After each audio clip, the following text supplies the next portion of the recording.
Hello friends, स्वागत है आप सभी का द एजुकेशन में। तो हम डेली साइंस के 20 इंपॉर्टेंट क्वेश्चन को डिस्कस करते हैं जो कि एग्जाम पॉइंट ऑफ व्यू से काफ़ी महत्वपूर्ण होते हैं। तो यदि आप इस चैनल पर नए हैं तो इस चैनल को सब्सक्राइब जरूर कीजिए और बेल आइकन को भी दबा दीजिए ताकि आने वाली नोटिफिकेशन आपको तुरंत मिल जाए। तो चलते हैं अपने पहले क्वेश्चन पर। अपना पहला क्वेश्चन है कि फ्यूज तार की विशेषता क्या है। तो ऑप्शन दिया है कम गलनांक, दूसरा है उच्च गलनांक, तीसरा है कह नहीं सकते और चौथा इनमें से कोई नहीं। तो इसका राइट आंसर हो जाएगा ऑप्शन नंबर ए, फ्यूज तार का कम गलनांक होता है। अगला क्वेश्चन है अपना कि स्टील रबर की तुलना में अधिक प्रत्यास्थ होती है क्योंकि यह। तो ऑप्शन दिया हुआ है कि अधिक विकृति बल की आवश्यकता होती है, दूसरा है कभी विकृति नहीं होती, तीसरा है कि बहुत आसानी से विकृत है, चौथा है रबर से भी कठिन। तो इसका राइट आंसर हो जाएगा ऑप्शन नंबर ए, अधिक विकृत बल की आवश्यकता होती है क्योंकि स्टील रबर की तुलना में अधिक प्रत्यास्थ है। अगला क्वेश्चन है अपना कि एक तरंग की तीव्रता डैश इसमें से बताना है आपको क्या होती है। ऑप्शन दिया है कि समय के व्युत्क्रमानुपाती होती है, दूसरा है अपने आयाम के अनुपातिक होता है, तीसरा आयाम के वर्ग के अनुपातिक होता है और चौथा है आयाम के वर्ग के व्युत्क्रमानुपाती होती है। तो इसका राइट आंसर हो जाएगा ऑप्शन नंबर सी, आयाम के वर्ग के अनुपातिक होती है। नेक्स्ट क्वेश्चन है अपना कि आजकल पीले लैंप का उपयोग स्ट्रीट लाइट के लिए किया जा रहा है, इनमें से कौन सी गैस प्रयुक्त होती है। तो ऑप्शन दिया हुआ है सोडियम, दूसरा है नियान, तीसरा है हाइड्रोजन और चौथा है नाइट्रोजन। तो इसका राइट आंसर हो जाएगा option number A, street light में जो पीले लैंप का प्रयोग किया जाता है उसमें सोडियम गैस की प्रयोग की जाती है। अक्रिय गैसें हैं तो ऑप्शन दिया है कि पानी के साथ घुलनशील होती है, दूसरा है स्थिर नहीं है, तीसरा है रासायनिक रूप से अक्रिय है और चौथा है रासायनिक रूप से सक्रिय है। तो अक्रिय गैसें जिन्हें हम नोबल गैस कहते हैं वो रासायनिक रूप से अक्रिय होती हैं क्योंकि यह किसी भी तत्व से क्रिया नहीं करती हैं, इनका अष्टक पूरा होता है। अगला क्वेश्चन है अपना, जब उच्च दबाव वाले क्षेत्र से निम्न दबाव वाले क्षेत्र तक हाइड्रोजन गैस का विस्तार होता है तो गैस का तापमान पर क्या असर होता है। अगला ऑप्शन है कि कम हो जाती है, दूसरा है बढ़ता है, तीसरा है नहीं बदलता, ऑप्शन नंबर डी है कि पहले बढ़ता है फिर घटता है। तो इसका राइट आंसर हो जाएगा ऑप्शन नंबर बी, बढ़ता है। जब उच्च दबाव वाले क्षेत्र से निम्न दबाव वाले क्षेत्र तक हाइड्रोजन गैस का विस्तार होता है तो गैस का तापमान बढ़ता है। अगला क्वेश्चन है अपना कि दर्द निवारक के रूप में प्रयुक्त यौगिक है। ऑप्शन दिया है यूरोट्रोपिन, दूसरा है क्लोरोफॉर्म, तीसरा है एस्पिरिन और चौथा है एथिल अल्कोहल। तो इसका राइट आंसर हो जाएगा option number C, ethyl alcohol. दर्द निवारक के रूप में एस्पिरिन का प्रयोग किया जाता है।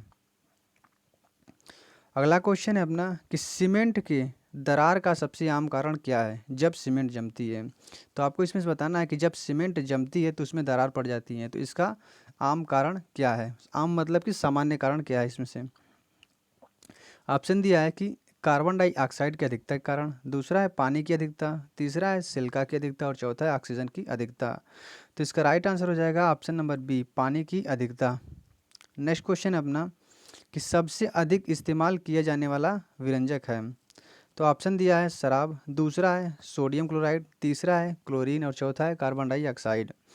तो इसका राइट आंसर हो जाएगा option number C, chlorine. Next question है अपना 5% पानी वाले इथेनॉल के रूप में जाना जाता है, 5% पानी वाले इथेनॉल के रूप में जाना जाता है। तो ऑप्शन दिया है तनु शराब, दूसरा है शक्तिशाली शराब, तीसरा है रेक्टिफाइड स्पिरिट और चौथा है पूर्ण शराब। तो इसका राइट आंसर हो जाएगा option number C, rectified spirit. Next question है अपना कि परमाणु संख्या 29 का एक तत्व किस ब्लॉक में है। तो ऑप्शन दिया है एस ब्लॉक, दूसरा है डी ब्लॉक, तीसरा है पी ब्लॉक और चौथा है एफ ब्लॉक। तो परमाणु संख्या 29 जिसे हम कॉपर कहते हैं, जिसका प्रतीक होता है Cu, तो इसका राइट आंसर हो जाएगा ऑप्शन नंबर डी, क्योंकि जो कॉपर होता है वह डी ब्लॉक में पाया जाता है। नेक्स्ट क्वेश्चन है अपना कि पानी के लिए ऊष्मीय चालकता का मान क्या है। तो ऑप्शन दिया है 0.58, दूसरा ऑप्शन है 0.8, तीसरा है 0.1 और चौथा है 4.2। तो इसका राइट आंसर हो जाएगा ऑप्शन नंबर ए, 0.58। पानी के लिए ऊष्मीय चालकता का मान होता है 0.58। नेक्स्ट क्वेश्चन है अपना कि निम्न में किस को माध्यम की आवश्यकता नहीं है, कि निम्न में किसको माध्यम की आवश्यकता नहीं है। तो ऑप्शन दिया है विकिरण, दूसरा है संवहन, तीसरा है चालन और चौथा है इनमें से कोई नहीं। तो इसका राइट आंसर हो जाएगा ऑप्शन नंबर ए विकिरण। किस विकिरण विकिरण में माध्यम की आवश्यकता नहीं होती, जैसे कि सूर्य का प्रकाश जो है कि उसके लिए किसी भी माध्यम की आवश्यकता नहीं होती है। तो इसका राइट आंसर हो जाएगा option number A. Next question है अपना दो क्रमिक क्रेस्ट या गर्तों के बीच की दूरी को क्या कहते हैं। क्रेस्ट मतलब कि शिखर, जिसे हम शिखर कहते हैं। जैसे कि ये अपना फिगर हो जाएगा इसमें, तो इसमें से पूछा है कि दो क्रमिक क्रेस्ट, मतलब कि ये जो क्रमिक क्रेस्ट है ये क्रमिक क्रेस्ट है, और हो जाएगा यहाँ पर ये क्रमिक क्रेस्ट, इनके बीच की दूरी को हम क्या कहेंगे। तो इनके बीच की दूरी को हम कहेंगे तरंग दैर्ध्य। तो ऑप्शन दिया है कि आयाम, दूसरा है तरंग दैर्ध्य और तीसरा है आवृत्ति और चौथा इनमें से कोई नहीं। तो इसका राइट आंसर हो जाएगा ऑप्शन नंबर बी तरंग दैर्ध्य। दो क्रमिक क्रेस्ट या गर्तों के बीच की दूरी को हम तरंग दैर्ध्य कहते हैं। अगला क्वेश्चन है अपना कि फेफड़ों के आवरण को क्या कहा जाता है। ऑप्शन दिया है पेरिकार्डियम, दूसरा है फुफ्फुस झिल्ली, तीसरा है पेरिकांड्रियम और चौथा है पेरिटोनियम। तो इसका राइट आंसर हो जाएगा ऑप्शन नंबर बी फुफ्फुस झिल्ली। नेक्स्ट क्वेश्चन है अपना कि निम्न में कौन सा एक जीवाश्म ईंधन है। निम्न में कौन सा एक जीवाश्म ईंधन है। तो ऑप्शन दिया है कि शराब, दूसरा है ईथर, तीसरा है पानी की गैस और चौथा है प्राकृतिक गैस। तो इसका राइट आंसर हो जाएगा ऑप्शन नंबर डी प्राकृतिक गैस। प्राकृतिक गैस एक जीवाश्म ईंधन है। नेक्स्ट क्वेश्चन है अपना क्वेश्चन नंबर 17 कि पेयजल की शुद्धिकरण में किस गैस का उपयोग किया जाता है। तो ऑप्शन दिया है हीलियम, दूसरा ऑप्शन है क्लोरीन, तीसरा है फ्लोरीन और चौथा है कार्बन डाइऑक्साइड।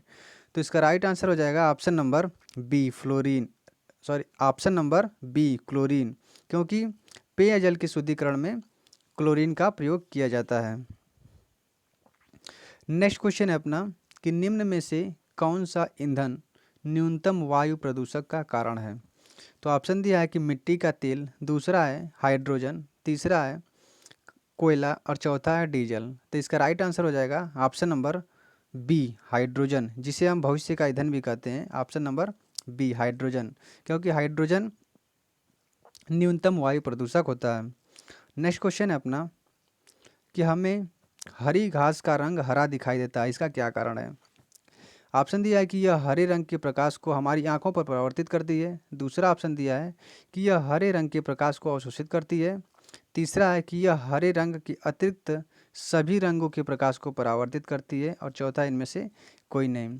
तो इसका राइट आंसर हो जाएगा ऑप्शन नंबर ए, यह हरे रंग के प्रकाश को हमारी आंखों पर परावर्तित कर देती है, जिसके कारण हमें हरा रंग ही उस घास का नज़र आता है या हरा रंग ही हमें पता चलता है उसके बारे में।